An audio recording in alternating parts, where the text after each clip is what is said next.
See this? Watercolor paper. Lovely watercolor paper. This is where it all begins, folks, so it makes sense to get it right.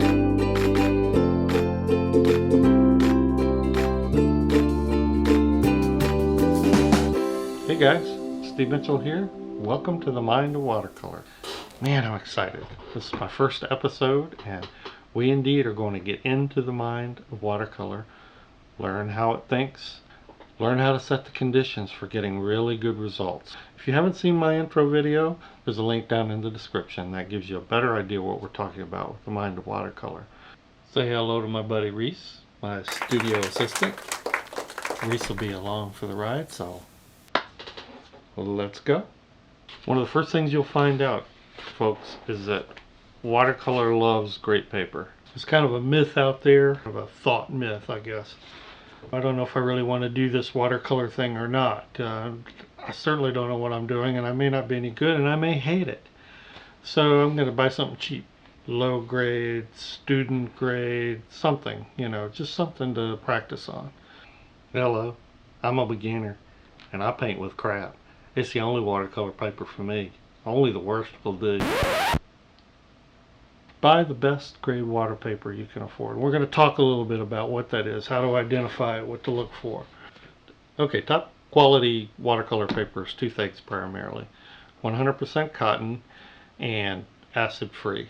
Now I'm going to put all of these qualifications down in the description, so if you've never bought watercolor paper before and don't know what to look for, just jot them down. I'll put them down there, so you don't have to remember them, but I'm just going to go over them briefly.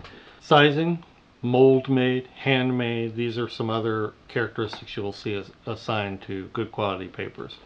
They're not things you usually have to worry about, because if it is a top quality name brand, it's 100% cotton and acid free, it's gonna usually be either mold made or handmade, and it's gonna be sized. Also, when you're looking, look for a good name brand. That always helps. It's not a guarantee, because some of these name brands make multiple grades, but the ones that you can usually trust are Arsh. I'd put that kind of number one because it's easy to find. Arsh has been making watercolor paper since the 1500s, I think. It's unreal, and it's always top quality. I don't even think they make a student grade, but I could be wrong. Strathmore, that's another one. Strathmore does have several grades, so be careful. Although some of their lesser series are not really too bad, but I would still go for the top if you can. Canson, that's another one.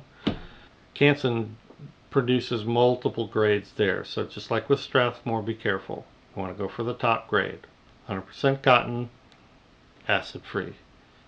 Fabriano, that's another one. Fabriano is sort of in the same category. They make several grades, but it's a pretty good paper. It's a French-made paper, just like Arsh. Bockingford, I've never used Bockingford. It's one of the few I've never used. I hear UK artists all the time rave about it, and I believe it's made in the UK. So one of you UKers out there can fill me in on Bockingford. Twin Rocker. Twin Rocker is an interesting paper. I've never tried it, but I want to try it. It's a handmade, one of the only handmade papers in the US, and I'm going to put a link to their website down here. They have a sample pack you can order. It was a husband and wife that started this business. They're by themselves, and from what I hear, it's a really nice paper, but it's got all the characteristics that you need.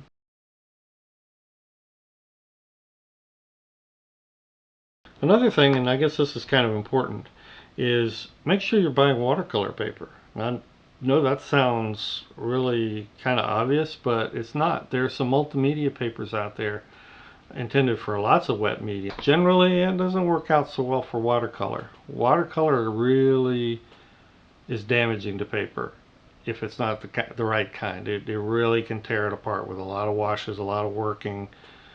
You want watercolor paper. Okay, so here's one of the things that low-grade paper will cost you. When you add these washes for correction or adjustment, typically you've got to go in and scrub and lift the previous wash. I want you to see how, when that's been done, how seamless this correction wash is. It's flat, it's clean. Over here, when you do it and lift, it rolls back and pills the fibers, causing these veins that you see in here, and a lot of uneven absorption, and it just looks terrible. Some experienced artists will paint on other things besides watercolor paper. There's a number of things. Illustration boards, Yupo. Yupo is a plastic paper. Canvas. There's some canvas even made specifically for watercolor. If you're learning, you need to learn to walk before you can run. A lot of those artists are very experienced. They know what they're trying to achieve, and they know how to achieve it, and they've practiced a lot. So I would start here.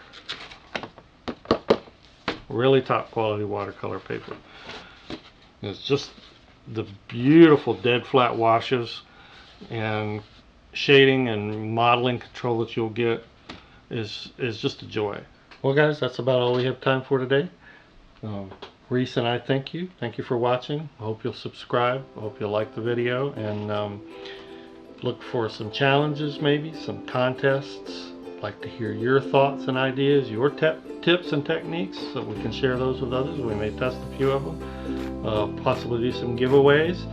We're going to have some projects. I'm going to send you to some links for some great artists online that you can look at. And we're going to get into the mind of watercolor just as deep as we can. See you next time.